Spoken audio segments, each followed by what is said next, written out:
గ్యారంటీలకు మంగళం బాడాలి, ఇది వీళ్ళ ఎజెండా. అధ్యక్ష, మేము వాళ్ళని వదిలిపెట్టాం అధ్యక్ష. రికవరీ చేయాల్సి వస్తే ప్రజలు చేయాలి అధ్యక్ష. రికవరీ ఏం రికవరీ చేయాలి అధ్యక్ష? వీళ్ళ మీద పెట్టాలి రికవరీ ఛార్జ్ షీట్. 2 లక్షల తులాల బంగారం బాకీ ఉన్నారు మీరు. కళ్యాణ లక్ష్మి కేసీఆర్ ఇస్తే మీదికెళ్ళి తులం బంగారం ఇస్తామని చెప్పి మహిళలకు సెంటిమెంట్ కొట్టినారు అధ్యక్ష. వీళ్ళు ఏడబోయింది అధ్యక్ష మరి తులం బంగారం? మొన్న మా విప్ గారు సిరిసిల్లకు వచ్చి బ్రహ్మాండంగా కళ్యాణ లక్ష్మి చెక్కులు ఇచ్చినారు అధ్యక్ష. కేసీఆర్ గారి టైంలో ఇచ్చిన 1,116 తప్ప మరి తులం బంగారం విప్ గారికి దొరకలేదా? గవర్నమెంట్కి దొరకలేదా? బంగారం షాపులు బంద్ అయినాయా రాష్ట్రంలో? లేకపోతే గోల్డ్ రిజర్వులు తగ్గినాయా భారతదేశంలో? వాళ్ళే చెప్పాలి అధ్యక్ష. చేయూత అధ్యక్ష, మా పేదలు ఎవరైతే వృద్ధులు ఉన్నారో, వితంతువులు ఉన్నారో, ఒంటరి మహిళలు ఉన్నారో వాళ్ళు పెట్టాలా వీళ్ళ మీద రికవరీ. అధ్యక్ష, మాట తప్పినందుకు గత 8 నెలలుగా 2,000 నుంచి 4,000 చేయనందుకు అప్పుడు వాళ్ళు పెట్టాలా రికవరీ మీ మీద. మహాలక్ష్మి మా ఆడబిడ్డలు 1,68,00,000 మంది ఎదురు చూస్తా ఉన్నారు. 18 ఏళ్ల పైబడ్డ ఆడబిడ్డలు నెలకు 2,500 ఇస్తామని చెప్పిన మాట వారందరూ ఎదురు చూస్తున్నారు. వాళ్ళు పెట్టాలా 8 నెలల రికవరీ మీ మీద.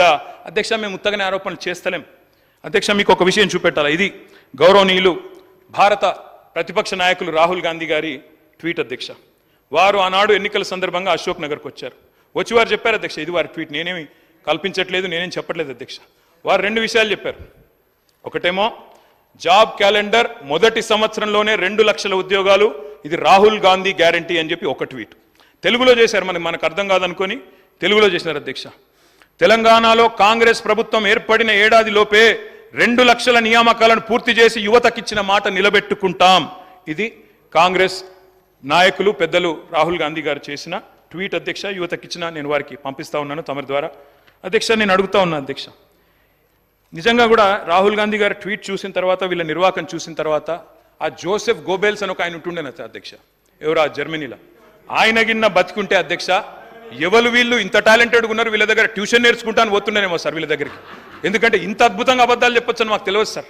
అధ్యక్ష, 30,000 ఉద్యోగాలు ఇచ్చినామని చెప్పి బడ్జెట్ స్పీచ్లో చెప్పారు అధ్యక్ష.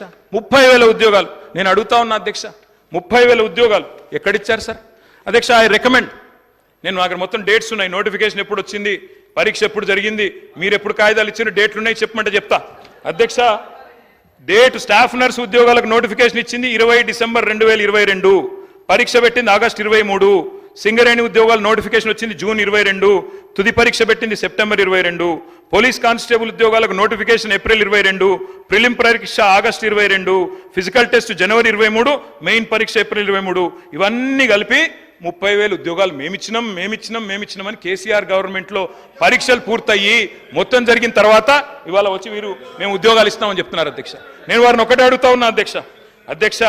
30,000 ఉద్యోగాలు ఇచ్చినామని చెప్పి బడ్జెట్ ప్రసంగంలో ప్రజలను తప్పుదోవ పట్టించినందుకు, తెలంగాణ యువతను తప్పుదోవ పట్టించినందుకు మీ మీద వేయాలి అధ్యక్ష ఛార్జ్ షీటు రికవరీ.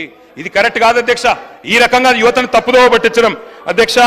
జాబుల జాతర పెడతారని ఆశిస్తే అబద్ధాల జాతర నడుస్తోంది. ఇంట్లో ఉన్న క్యాలెండర్ ఇంకో 4 నెలలు అయితే అది కూడా మారిపోతుంది, అయిపోతుంది. కానీ కాంగ్రెస్ చెప్పిన జాబ్ క్యాలెండర్ మాత్రం అత్తలేదు పత్తలేదు అధ్యక్ష.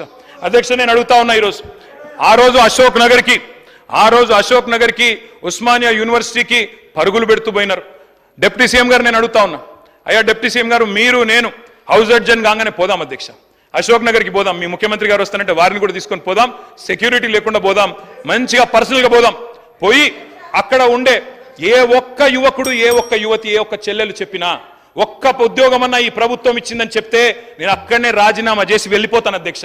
ఒక్క ఉద్యోగం రేవంత్ రెడ్డి గారి ప్రభుత్వం, కాంగ్రెస్ ప్రభుత్వం వచ్చినాక కొత్తగా ఇచ్చినాము అని ఏ ఒక్క యువతి గాని యువకుడు చెప్పినా నేను అక్కడే రాజీనామా చేసి రాజకీయ సన్యాసం తీసుకుంటా అధ్యక్ష.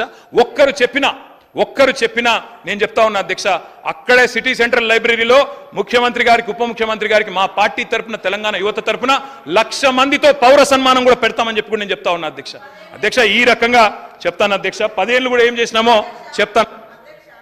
ఇంత అద్భుతంగా అసెంబ్లీని పక్కదారి పట్టిస్తున్నారంటే ఆయన వాగ్దాటితోటి 10 ఏళ్లల్లా మరి గత తెలంగాణ ఉద్యమంలో ఇంటికో ఉద్యోగం ఇస్తామని చెప్పి మోసం చేసి మీరు ఉస్మానియా యూనివర్సిటీకి 10 ఏళ్లలో పోలేని పరిస్థితి తెచ్చుకున్నది మీరు.